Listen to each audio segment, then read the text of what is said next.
살아계신 하나님의 말씀은 사사기 16장 28절에서 31절 말씀이며 구약 391페이지입니다.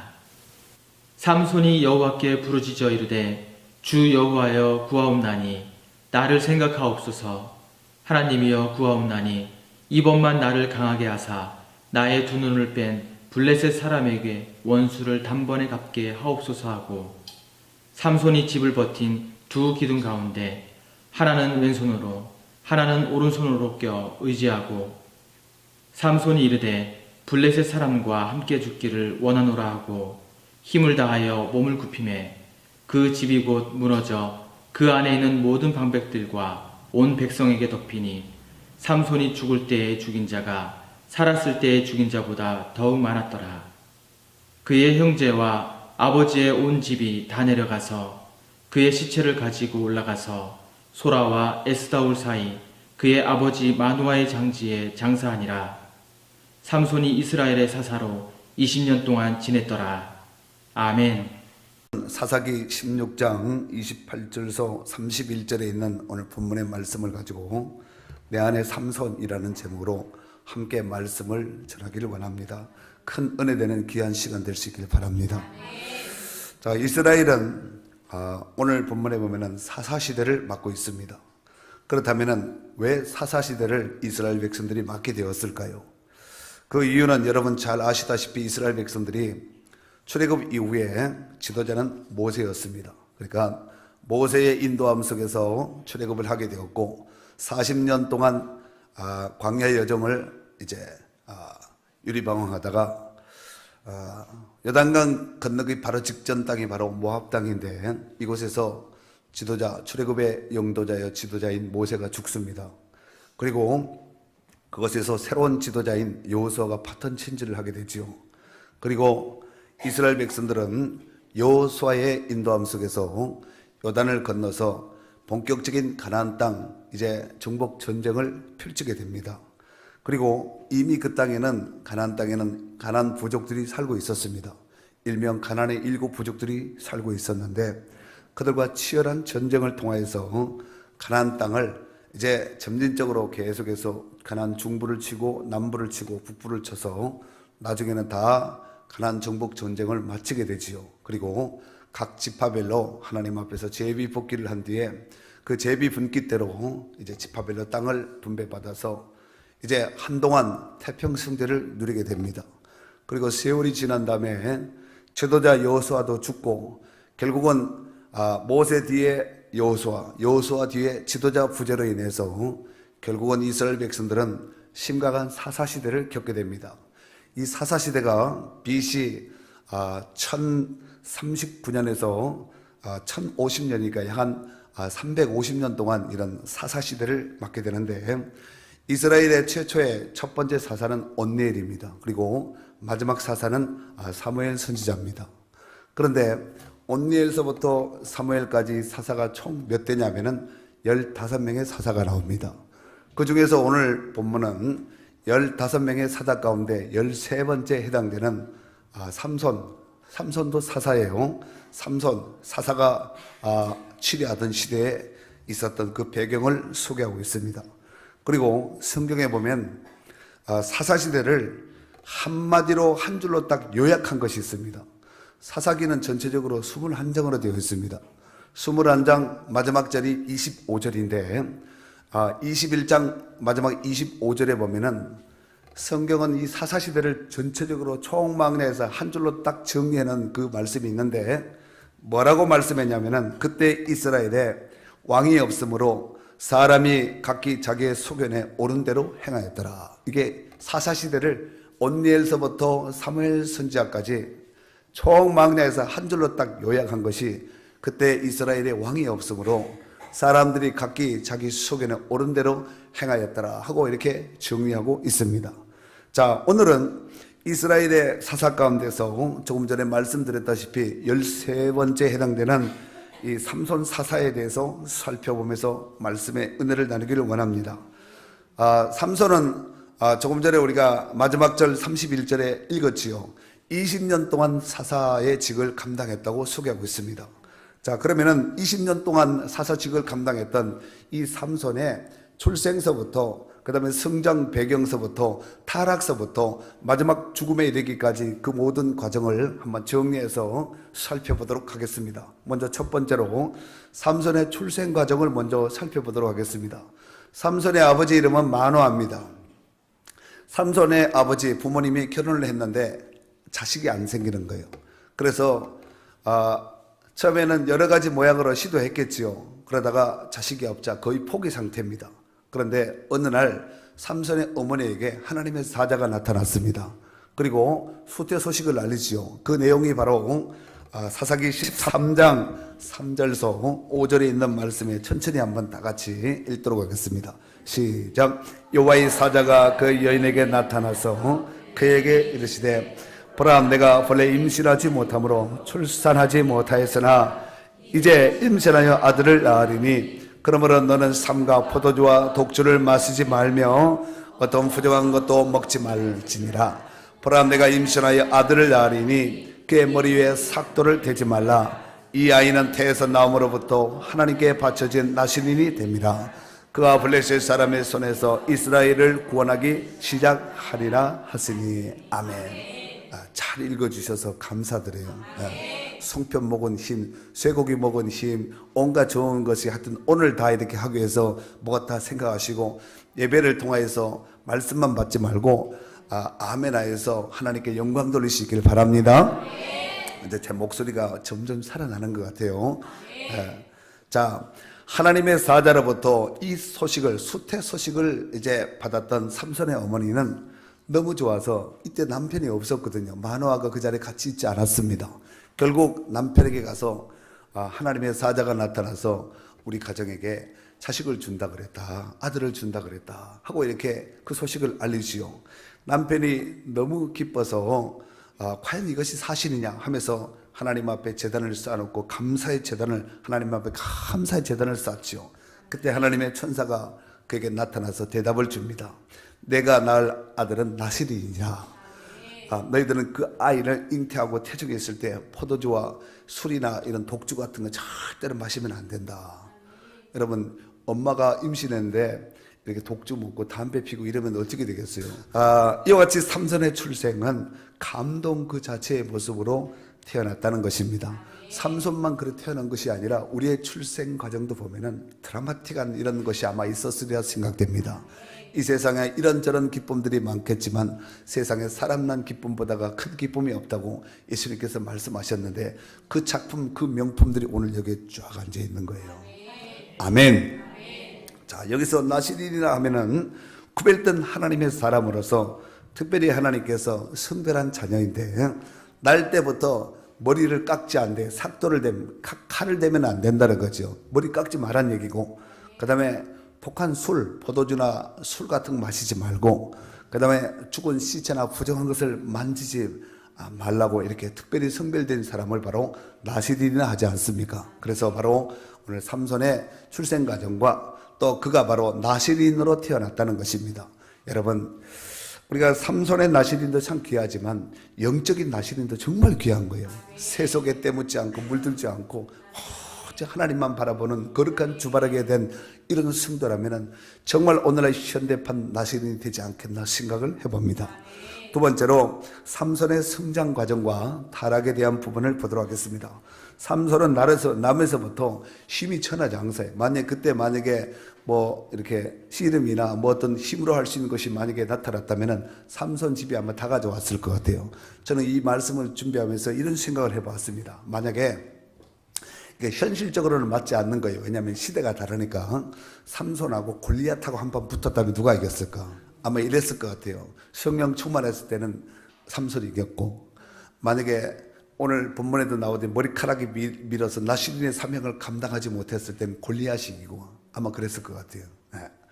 자, 아무튼 삼손은 어렸을 때부터 이 삼손하면 힘이거든, 힘. 네. 그런데 이 힘이 어느 정도로 셌냐면은 사자를 염소 새끼 찢듯이, 염소 찢듯이 그냥 찢어버려요. 사자를 찢어버리는 거예요. 여러분, 사자를 보통 사람 보면은 그냥 오줌 싸고 그냥 기절할 거예요. 그런데 사자를 염소 찢듯이 그냥 닭 찢듯이 그냥 통닭 찢듯이 그냥 쫙 찢어버리고 이 정도의 강력한 힘을 가지고 있었다는 것입니다. 문제는 그렇게 힘이 세었던 삼손도 부모님의 말씀을 거역하면서 문제가 생기기 시작했습니다. 사사기 14장에 보면은 삼손이 딥나세라라는 마을에 이제 갑니다. 블레셋의 땅이죠. 딥나세라에 가는데 거기서 아리따운 여인을 딱 보고 한 방에 필이 딱 꼽혀버린 거예요. 그래서 이제 부모님께 와서 그렇게 말을 하죠. 내가 딥나에 갔더니 아리따운 여인이 있어서 내가 이 여인과 결혼하려고 하는데 부모님 허락해 주세요. 그랬더니 삼손의 부모님이 역정을 내지요. 야, 우리 이스라엘 너희 형제 중에서 히브리 민족 가운데 이스라엘 백성들 가운데 딸도 있고 하는데 어찌해서 이방 여인과 블레셋 여인과 결혼하려고 하느냐. 이걸 우리식으로 풀어서 재해석하면은 야, 너 믿는 성도들 형제 자매들도 이렇게 했는데 왜 안 믿는 이단하고 안 믿는 불신자하고 결혼하려고 하느냐. 안 된다고 말렸지요. 그러나 삼손은 강제로 그냥 그 여인을 취해버리고 그냥 자기 멋대로 해버리지요. 이게 자기 멋대로 하는 것이 에덴 동산서부터 시작돼가지고 지금까지 이런 것이 불상사가 계속해서 펼쳐지고 있다는 것이지요. 여러분이나 저나 우리 가운데 자기 멋대로 하는 이런 악한 심성들이 있거든요. 부모님의 말씀에 순종하기보다는 자기 생각대로 좀 더 나가서 하나님 말씀에 순종하기보다는 자기 생각이 옳다는 거예요. 잠언서에 보니까 이런 말씀이 있지 않습니까? 사람이 보기에 바르나 필경 사망의 길이 있다는 거예요. 필경이 뭐예요? 반드시 죽는 사망의 길이 있다는 얘기가 아니겠습니까? 여러분, 죽는 줄 알고 누가 그 길을 가겠습니까? 이 길만이 길이고 그 방법만이 최상의 방법이라고 이렇게 생각을 했지만 가다가 보니까 사망의 음침한 골짜기고 벼랑이고 난간이고 죽음의 무덤이고 구덩이에 빠질 수밖에 없는 이런 길이 있다는 것입니다. 그러니까 내 생각을 의지하지 말고 하나님 말씀과 내 생각 사이에 갈등이 딱 생기면은 그냥 딱 내 생각을 덮어놓고 무조건 하나님 생각을 선택하라는 거예요. 하나님 말씀에서 생각하면은 실수가 없으신 하나님께서 그 길을 반드시 선하게 복되게 인도하셔서 승리하게 하실 줄로 믿습니다. 심지어는 오늘 사사기 16장 1절 이하에 보면은 가사에 가서 이거 역시 블레셋 땅입니다. 가사에 가서 기생과도 이렇게 또 관계를 맺으면서 놀아나는 이런 모습도 보게 됩니다. 여러분, 나시린 하나님께 구별된 그 시대 가운데 하나님이 쓰시는 정말 사사임에도 불구하고 이 삼손은 그야말로 자기 어떤 정력적인 힘, 강력한 힘을 그냥 자기 마음대로 세속으로 정력적인 것으로 다 사용하고 말았다는 것입니다. 더욱이 블레셋의 여인인 이 아버지가 삼손을 탐탁치 않게 여겼습니다. 그렇지 않아요? 이스라엘과 블레셋은 사이가 별로 안 좋아요. 더구나 삼손이 앞에서 지금 막 이렇게 막 좋지 못한 어떤 이미지 속에서 블레셋이 굉장히 불편하게 심기를 불편하게 여기고 있는데, 왜냐하면 삼손이 없다면은 블레셋의 입장에서는 언제든지 이스라엘을 칠 수 있는 거예요. 밤이나 낮이나 무슨 특별한 절기가 되면 무조건 공격해서 다 뺏어 올 수 있고 그냥 떡 주부르듯이 내 마음대로 할 수 있는 것이 이스라엘이었었는데 삼손이 등장하자 함부로 할 수 없는 이런 입장 가운데 되었지요. 그러니까 자기 딸이 삼손과 사귀고 있다는 것을 알고 결국은 이 블레셋의 그 딸의 아버지가 삼손이 사귀고 있던 그 딸의 그 여인의 아버지가 결국은 삼손과 교제하지 못하도록 그 여인을 다른 남자에게 줘버리지요. 그리고 둘째와 두 번째 딸과 이제 그럼 이 둘째 딸을 네가 취하라 하면서 이렇게 내주는 이런 입장 가운데도 있을 때에 삼손이 이를 굉장히 괘씸하게 여기고 여우를 붙잡아서 꼬리를 묶어서 불을 붙인 다음에 밀밭으로 보리밭으로 막 뛰어 들어가게 했지요. 여러분, 곡식이 익어가는 밀이 익어가는 이런 시점에서 밭에 불이 나버리면 어떻게 되겠어요? 결국 이로 인해서 블레셋 사람들이 삼손을 죽이려고 막 혈안에 대해서 찾아오지요. 이 일로 인해서 결국은 삼손은 멀리 이제 성경에는 에담 끝이라고 이렇게 나오는 에담 끝이라고 이렇게 소개하고 있는데 유대 광야로 도망을 갑니다. 그리고 후에 보면은 이제 블레셋 사람들이 다시 이제 침공을 하지요. 블레셋 사람들이 침공해서 우리가 삼손만 내놓으면은 이 모든 밭에 온 거, 밀밭에 온 거, 보리밭에 온 거 다 용서해 줄 테니까 삼손만 내놔라. 그랬더니 유대 사람들이 삼손을 찾다가 결국 찾았습니다. 그래서 이제 삼손을 이제 결박을 하지요. 이제 그 밧줄로 새 밧줄로 꽁꽁 묶어서 블레셋 사람에게 넘겨줍니다. 그리고 블레셋에 끌려간 이 삼손은 하나님의 영이 갑자기 임하자 그 쇠 밧줄을 마치 불탄 삼실같이 와다닥 끊어버리지요. 그리고 나귀의 특별을 취하여서 블레셋 사람들을 한 1000명 정도 때려서 죽여버리지요. 결국은 삼손이 블레셋과의 전쟁에서 싸움이 났을 때 하나님, 사사면은 최소한 이 정도는 있어야 되지 않겠습니까? 내가 이 전쟁에 나가야 되겠습니까? 말아야 되겠습니까?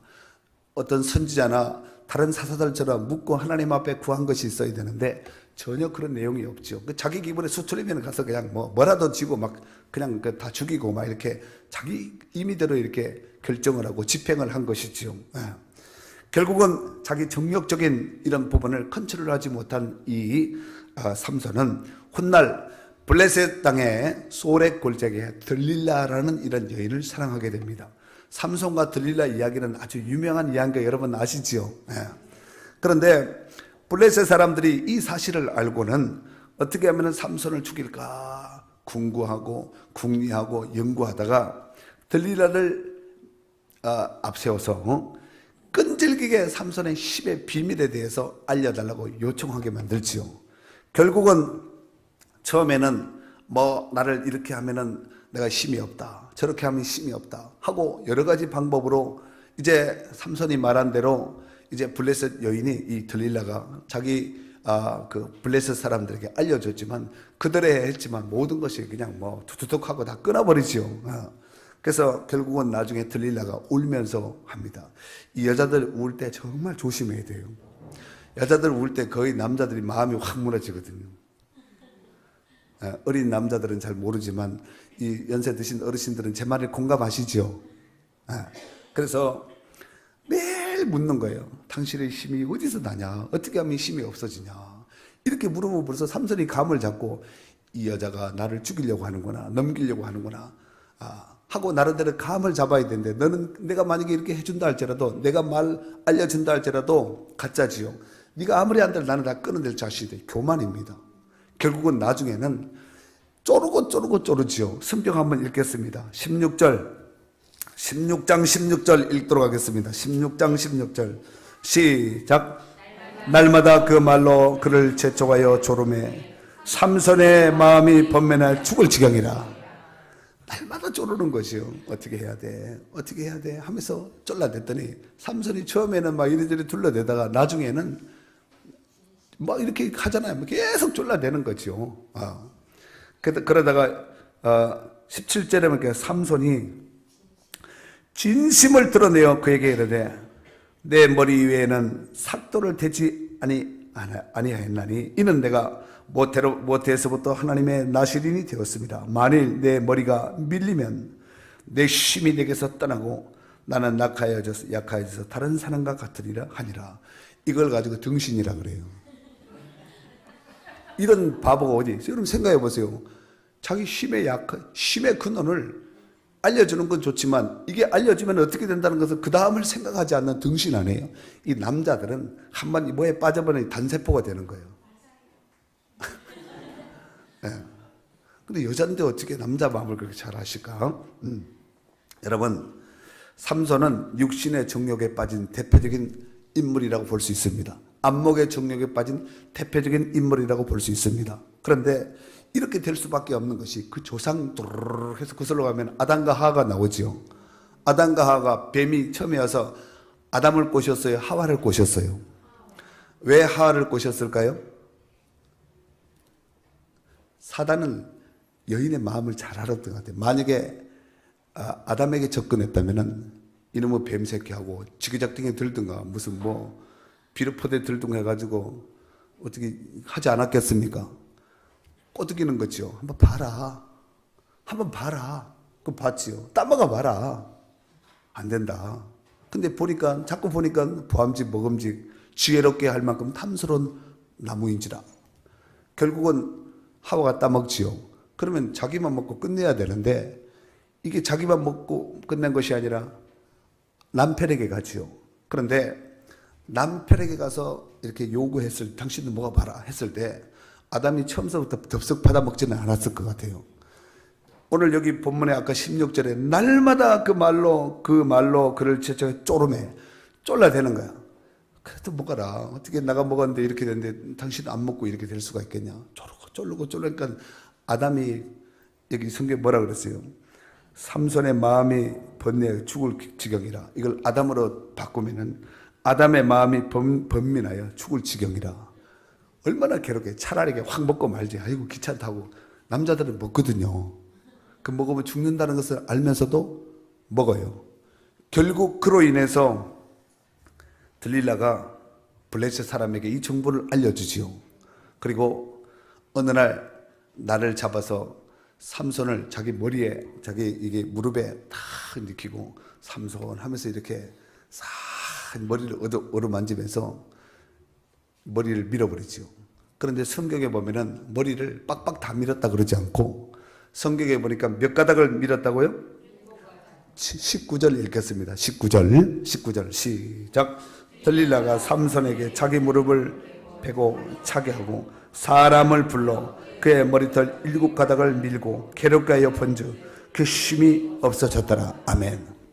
자, 지금 삼손의 상대방은 누구냐면은 들릴라예요. 들릴라는 이방인 블레셋 사람입니다. 그리고 지금 이 자기 무릎에다 놓고 이제 머리를 만졌겠죠. 그런데 삼손이 어떻게 됐다고요? 무릎 베면은 그냥 힘이 없어진 게 아니라 무릎을 베고 자게 하고, 그러니까 자장자장 해줬겠죠. 자장자장. 안 해봐서 잘 몰라요? 하고 마음 편하게 갖고 자라. 피곤한데 자라.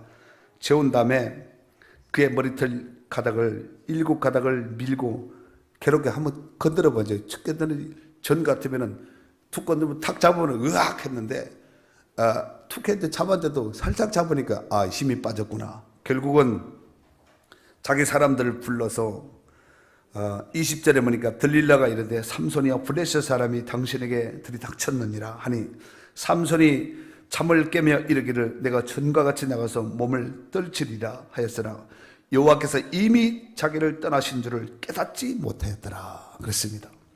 깨닫지 못했다는 거예요. 여러분, 이 깨닫지 못했다는 것은 감각을 잃었다는 얘기예요. 여러분, 깨닫는 게 은혜고 깨닫는 게 축복이에요. 오늘 말씀을 들으면서 어떤 말씀이라 할지라도 여러분에게 깨달아지고 가슴에 닿는 이런 말씀이 꼭 있기를 바랍니다. 삼손이 이렇게 된 걸 자기가 여호와 신이 떠난 거 힘이 없어진 이 사실을 깨닫지 못했다는 거예요. 심지어는 자기 머리가 밀린 상태에도 불구하고 깨닫지 못하고 있는 이런 상태. 삼손이 지금 이미 블레셋의 이런 공작이나 이런 어떤 들릴라의 어떤 계략이나 블레셋 사람들이 계획하는 이것을 이미 감을 잡았다면은 들릴라의 무릎에 벤 그 자체도 조심해야 됩니다. 들릴라와 함께 있는 그 자체도 조심해야 되지 않겠습니까? 아예 잊지 말는 것이 가장 좋은 방법인데 그렇게 됐다 할지라도 조심하고 경계해야 되는데 마음을 탁 놓고 잠을 자버린 거예요. 그러면은 어떻게 되겠어요? 깨어있어도 죽이려고 하는 팔인데 잠자버리면은 밀기만 하겠습니까? 뺨도 쳐보고 막 쳐보고 툭툭 흔들어보고 하지 않았겠어요? 진짜 힘이 빠졌는지 안 빠졌는지 체킹을 하지 않았겠습니까? 결국 힘이 빠진 이 사실을 알고 이제 블레셋 사람에게 이 소식을 알리지요. 이제 블레셋 사람들이 그 소식을 듣고 이제 삼손을 결박하고 붙들기에서 왔는데 삼손이 일어나서 전 같으면은 하면은 그냥 다 끝나버렸는데 지금은 해도 아무 반응이 없는 거지요. 깨닫지 못한 이 삼손. 여러분, 죄는 육신의 감각을 힘만 빠지게 하는 것이 아니라 영적인 힘도 빠지게 하는 것이 바로 죄의 파괴력의 결과라고 볼 수 있습니다. 죄는 부드럽게 왔다가 마치 두 날 가진 쑥같이 칼날처럼 이렇게 심각한 상태를 만들게 되는 것이지요. 인류의 조상인 아담과 하와가 그들의 범죄가 그들로서만 끝난 것이 아니라 온 인류 지금까지 죄가 미쳐지고 있다는 것을 볼 때 죄의 파괴력과 영향력은 어마어마하다는 것을 알 수가 있습니다. 그렇지 않겠습니까? 예수님은 바로 그 죄의 문제를 해결해서 이 땅에 오신 줄로 믿습니다. 누구든지 그를 믿으면 멸망치 않는 구원의 선물을, 영생의 선물을 허락하시는데 오늘 말씀을 듣는 모든 분들에게 이 영생의 선물이 복되게 임할 수 있는 축복된 시간이요 축복된 은혜가 있기를 바랍니다. 사랑하는 성도 여러분, 이제 삼손이 결박이 되어서 사람들이 눈을 빼버리지요. 여러분 생각해 보세요. 눈을 빼버렸다. 아무리 인물 좋아도 눈 빼버리면 어떻게 되겠어요? 그리고 쇠사슬로 묶는데 전 같으면 끊어냈지만 아무리 힘을 써도 끊어낼 수 없는 이 삼손, 얼마나 비참해진 거예요. 삼손이 전에 이렇게 되리라고 상상했다면 만약에 들릴라에게 진정을 말했겠습니까? 어림도 없겠지요. 결국은 두 눈을 블레셋 사람들이 삼손의 두 눈을 빼버리고 쇠사슬로 결박을 해서 비참한 모습으로 블레셋 땅으로 끌고 가버리지요. 그리고 옥에 집어넣고 맷돌을 돌리게 합니다. 맷돌은 원래 소나 낙이나 이런 것들이 돌리는데 삼손에게 이걸 돌리게 하지요. 그야말로 삼손의 타락은 삼손 한 사람의 타락이 아니라 삼손은 사살이니까요. 그 시대 가운데 이스라엘을 위한 하나님께서 쓰시기 위해서 세운 하나님의 지도자의 일꾼입니다. 그런데 이렇게 삼손이 타락돼 버리니까 자기도 자기지만 마치 자기 모습이 마치 영적으로 보면 이스라엘의 타락 정도, 이스라엘의 지금 영적인 상태, 지금 현재 상태가 이런 모습과 같다는 것을 잘 보여주는 것이 삼손을 통하여서 보여주는 교훈이 되지 않겠나 생각을 해봅니다. 사랑하는 성도 여러분, 우리가 자동차를 타고 다니면서 늘상 점검과 필요하다면 정기 점검을 하지 않습니까? 신앙생활을 함에 있어서도 자기 자신의 신앙생활 점검하는 것이 굉장히 중요하고, 필요하다면 부흥회나 어떤 특별 집회를 통해서 다시 한번 자기를 돌이켜볼 수 있는 것은 정말 자기 신앙에 있어서 돌이켜볼 수 있는 좋은 기회라고 생각됩니다. 만약 심각한 결함이 있음에도 불구하고 깨닫지 못하게 된다면 그 차를 계속해서 타고 다니면 어떻게 되겠어요? 만약에 영적으로 우리가 심각한 결함이 있음에도 불구하고 그냥 괜찮다고 무마하고 다닌다면 삼손처럼 이런 비극적인 모습을 초래할 수밖에 없다는 것입니다. 시편 49편 20절 말씀에 보면은 사람이 존귀하나 깨닫지 못하는 사람은 멸망하는 짐승 같아 그랬습니다. 여러분, 깨닫는 것이 은혜예요. 오늘 말씀에 깨달아지는 은혜의 역사 있길 바랍니다. 오늘 저는 삼손을 말씀을 드렸지만 성령께서는 여러분 각자의 형편에 맞게 역사하실 줄로 믿습니다. 사랑하는 성도 여러분, 하나님께서 모든 성도들에게 주의 일을 잘 감당하라고 나름대로 달란트도 주시고 은사도 주셨습니다. 그러므로 모든 성도들은 자기 은사에 따라 자기 사역을 잘 감당해야 될 줄로 믿습니다. 하지만 가끔씩 은사를 과시하거나 교만하거나 잘못 사용하게 되면 하나님의 영광을 가리는 것은 물론이거니와 자신에게도 또한 주변 사람에게도 치명적인 손해를 입힌다는 사실을 명심하여서 바르게 잘 사용할 수 있는 축복된 성도들이 되어야 될 줄로 믿습니다. 그러므로 이 시간을 통하여서 하나님께서 일하라고 내게 주신 은사를 과연 나는 어떻게 사용하고 있는지를 체킹을 한번 해봐야 됩니다. 만약에 잘 사용하고 있다면 이후로도 더 신실하게 쓰임받을 수 있기를 바랍니다. 하지만 잘못 사용하고 있다면 이 시간을 통하여서 오늘 아까 삼손이 깨닫지 못했다 그랬지요. 그러나 여러분은 깨닫는 지혜가 있어서 하나님 앞에 그 사명을 제대로 온전히 잘 감당할 수 있는 축복된 성도들이 될 수 있기를 바랍니다. 마지막 세 번째로 삼손에게 임한 하나님의 은혜입니다. 블레셋 사람에게 끌려가서 두 눈 빠지고 쇠사슬에 매여서 옷이나 제대로 입었겠습니까? 그리고 블레셋 땅에 이방 땅에 끌려가지고 맷돌을 돌리고 있는 삼손, 그야말로 비참 그 자체였다고 볼 수 있습니다. 하지만 그런 삼손에게도 하나님의 은혜가 임하였다는 것입니다. 22절 말씀 다 같이 읽도록 하겠습니다. 22절이에요. 시작. 그의 머리털이 밀린 후에 다시 자라기 시작하니라. 아멘. 여러분, 머리가 밀린 뒤에 다시 자랐다. 그러니까 깎지요. 만약에 밀린 다음에 다시 자라지 않으면 누가 깎겠습니까? 여러분, 머리털을 밀면 다시 자라듯이 삼손에게 하나님의 은혜가 다시 서서히 지금 임하고 있는, 마치 우리가 약수터 가면은 바가지로 물 이렇게 퍼내잖아요. 오색 약수터 같은 데 물 퍼내지요. 그러면 조금 있으면 물이 샥 고이면 또 잽싸게 이렇게 푸지 않습니까? 여러분, 스물 이렇게 물이 흘러서 샘이 되어서 이렇게 채워지듯이 하나님의 은혜가 오늘도 여러분 가운데 자라나고 살아나는 역사가 있기를 바랍니다. 한편 블레셋 진영에서는 골치 아팠던 이 천적과 같았던 이 삼손을 이제 포박하고 결박해 오므로 인해서 블레셋 사람들이 방백들이 얼마나 기뻤겠어요. 그리고 얼마나 기세등등했겠습니까? 23절과 오늘 본문인데 본문 앞에 보면 죄송해요. 23절서부터 25절에 보면은 블레셋 사람의 방백들이 이르되 우리 신이 우리 원수 삼손을 우리 손에 넘겨주었다. 그러니까 그들을 스스로 잡았다 하지 않고 그들의 신이 우리를 이기게 했다는 거예요.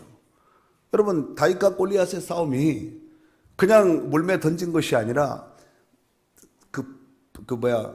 골리앗이 자기 신의 이름으로, 신들의 골리앗도 블레셋 치시는 거 알죠? 자기 신들의 이름으로 막 다윗을 저주하지요. 그런데 다윗도 골리앗 앞에 갈 때 뭐라고 하냐면은 만군의 여호와 이름으로, 신의 이름으로 가거든요.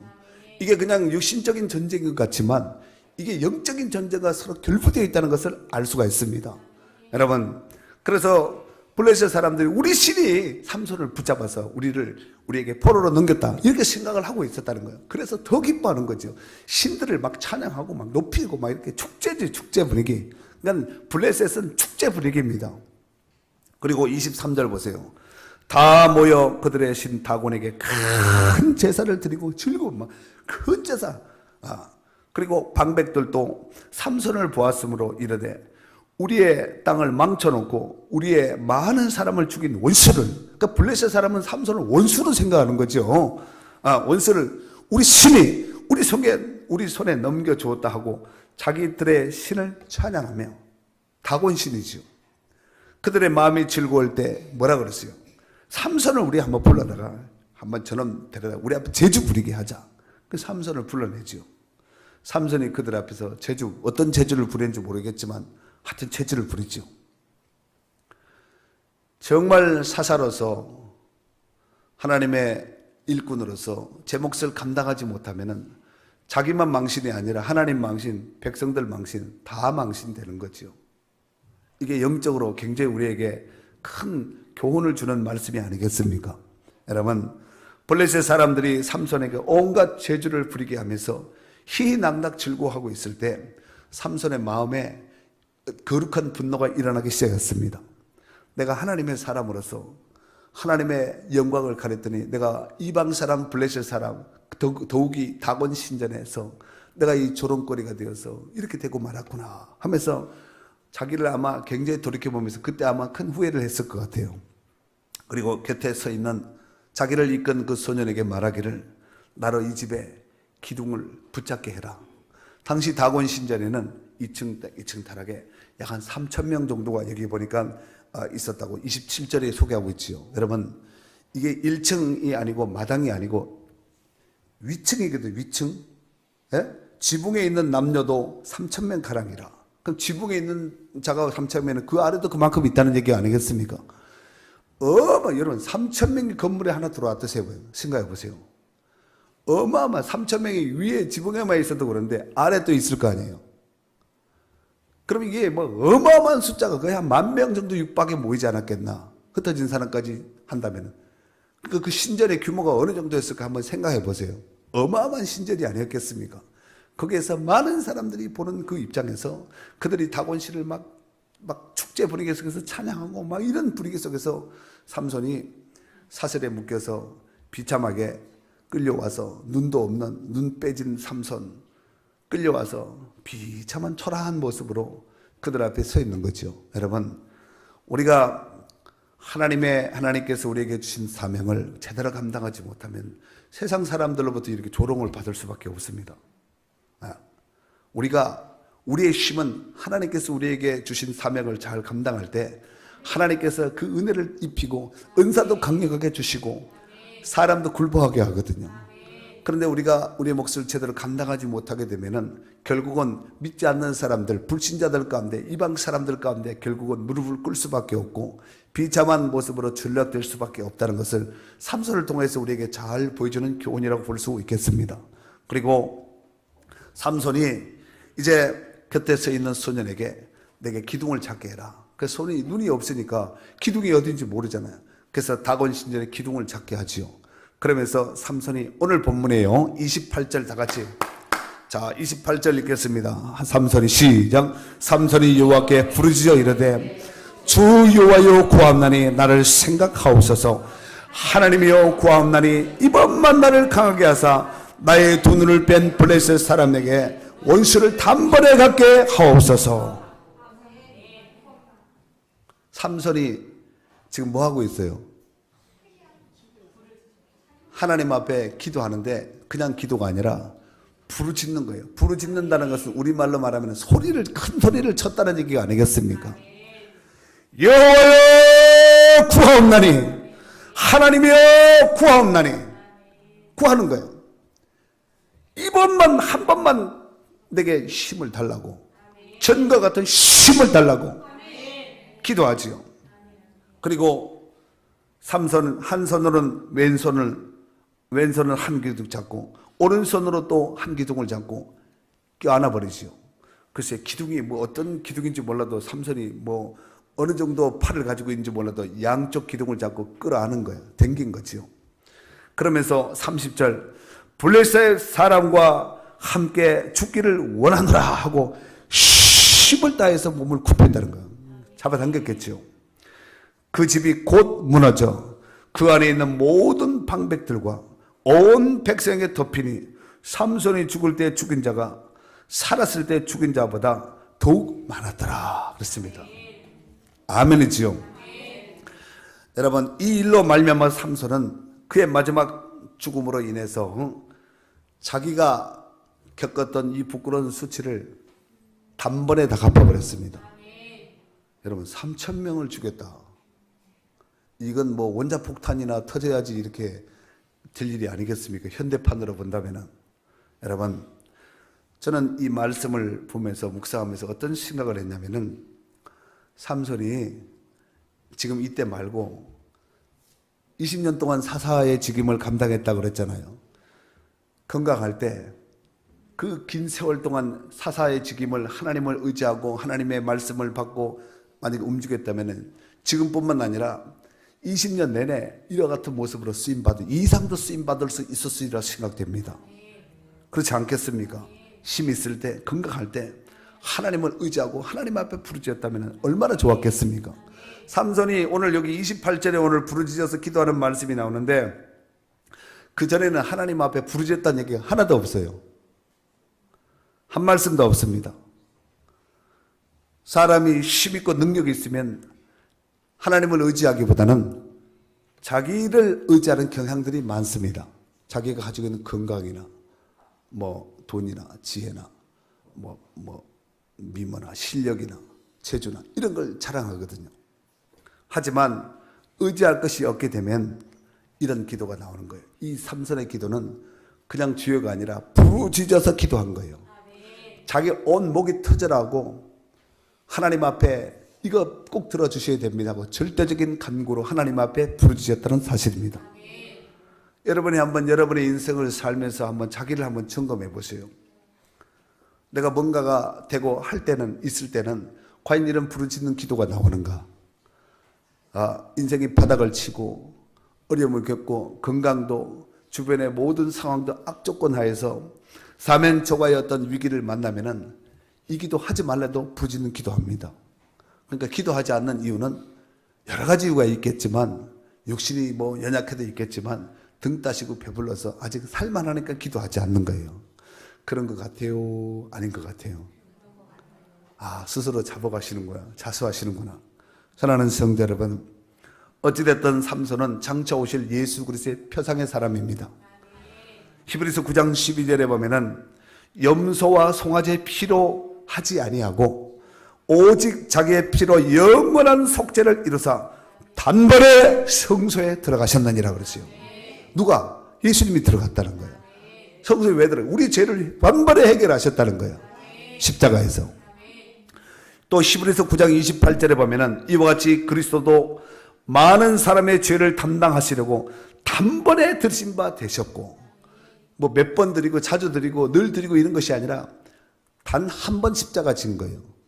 그 단 한 번의 십자가가 모든 인류의 죄를 완전히 한 방에 다 도말시키고 죄사함을 얻게 한 줄로 믿습니다. 뿐만 아니라 히브리서 11장은 믿음장이라고 일컫는 성경이 아니겠습니까? 그런데 히브리서 11장 32절에 보면은 믿음의 선지들의 이름이 쫙 나오다가 거기 보면은 내가 무슨 말을 더하리요? 기드온, 바락, 삼손 나오지. 요 삼손. 이 삼손 입다 다윗 및 사무엘과 선지자들의 일을 말하는 데가 시간이 부족하리로다. 그 삼손도 결국은 이것이 그냥 자기의 어떤 힘을 과시하고 자기의 어떤 개인의 문제를 해결한 것이 하게 해서 한 것이 아니라 하나님의 의를 이루기 위해서 그렇게 했다는 것입니다. 사랑하는 성도 여러분, 사람은 누구나 약점과 강점을 가지고 있습니다. 삼손의 강점은 힘이었어요. 힘. 삼손에게 만약에 요리하라면은 삼손한테 안 어울리잖아요. 뭐 글씨 쓰라면은 말하라면은 안 어울릴 거예요. 삼손은 그냥 힘이에요. 그 삼손의 주특기는 힘, 삼손의 은사는 힘, 삼손의 달란트는 힘의 힘. 하나님께서 특별하게 삼손에게 준 힘이지요. 그런데 그 강점인 힘이 삼손을 타락의 길로 가게 한 지름길이 되었다는 거예요. 이게 뭐예요? 하나님께서 주신 것을 잘 관리하지 못하면 결국 그것 때문에 망하는 거예요. 그것 때문에 심판되고, 그것 때문에 타락되고, 그것 때문에 자기도 망하고, 그것 때문에 주변도 망하고, 그것 때문에 나라도 망하고, 제 사명을 감당하지 못하는 이런 비극적 참사로 끝나게 된다는 것입니다. 고린도전서 10장 12절 말씀에 보면은 그런즉 선절로 생각한 자는 넘어질까 조심하라 그랬어요. 삼손은 아마 그랬겠지요. 자기가 최고고, 자기가 하면 모든 것이 해결되고, 자기가 있으면 블레셋도 함부로 하지 못한다는, 아마 자기 자만주의에 아마 빠져서 아마 교만 충만하지 않았겠나. 그런 삼손이 넘어지게 되었다는 것입니다. 고린도전서 1장 25절에 보면은 하나님의 어리석음이 사람보다 지혜롭고 하나님의 약하심이 사람보다 강하니라. 하나님의 어리석음이 사람보다 지혜롭고 하나님의 약함이 사람보다 강하다는 거예요. 사랑하는 성도 여러분, 성도의 진정한 강함은 자신의 능력을 과시하며 하나님 없이 교만할 때가 아니라 하나님의 손에 붙잡혀서 겸손하게 순종함으로 쓰임받을 때가 가장 강할 때라는 사실을 꼭 명심할 수 있기를 바랍니다. 그래서 내 안에 강력하게 주신 하나님의 은혜를 귀하게 여기셔야 됩니다. 삼손에게는 특별한 힘을 주셨지만 우리에게는 특별한 뭔가를 주신 것이 있거든요. 이것을 깨워야 돼요. 그걸 사용하라 준 거예요. 아껴서 꽁꽁 쌓아놓고 땅 파놓고 모아놓고 묻어놓고 뚱쳐놓고 이렇게 하라고 주신 것이 아니라 그걸 쓰라고. 여러분, 힘은 쓰면 쓸수록 더 강해지는 거 아시지요? 물은 퍼내면 퍼낼수록 좋은 샘물 나는 거 아시지요? 하나님의 은사도 똑같습니다. 여러분이 그 은사를 가지고 여러분 쓰면은 이거 은사 다 떨어지고 에너지 떨어지면 어떻게 해요? 걱정하지 마세요. 하나님은 또 새 힘을 주시는 거예요. 새 은혜를 부어주실 줄로 믿습니다. 죄는 인생을 파멸로 몰고 갑니다. 하지만 하나님의 은혜는 끊임없이 우리를 하나님께로 인도하시고 주께로 인도하시는 줄로 믿습니다. 오늘도 이 복된 은혜가 우리 가운데 함께 하시기를 주의 이름으로 축원합니다.